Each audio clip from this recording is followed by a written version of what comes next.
How do I cut down ski poles? Any tips or tricks you can share?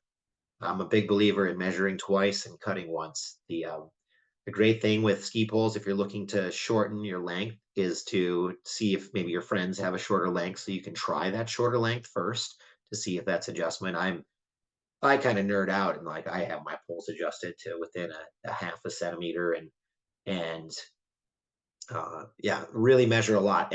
All the different pole companies tend to measure it a little bit differently. So, a 155 with one brand might be different than a 155 with another brand. So, kind of feel where that is. But anyway, so cutting it down. If you buy your poles as a kit, it's pretty straightforward because the grips aren't on the poles. I like to mark where I want that cut to be.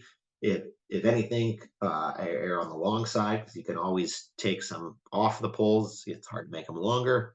The and I'll take the pole, I'll wrap it with like some masking tape, some Toco masking tape, and then mark where on the tape where I want it to cut. And then I'll use a special blade. I mean, really, you can use a hacksaw if you have a carbon blade, that's going to cut the cleanest. I have that tape on there so that you don't get any splinters, and you just get a nice clean cut. And I think that works quite well. And then I add a little bit of hot glue, and then I put the cork on, yeah, fully on. Now, what do you do if you want to cut down poles and they already look like a set of poles? You just need to make them, a centimeter or a couple centimeters shorter. You need to be really careful in heating up the grip. So if you have a higher performance pole, it's going to have a natural cork grip.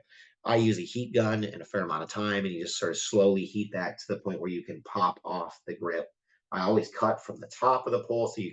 Most poles are tapered, so you cut at where the grip is, and that's how you make them shorter or longer.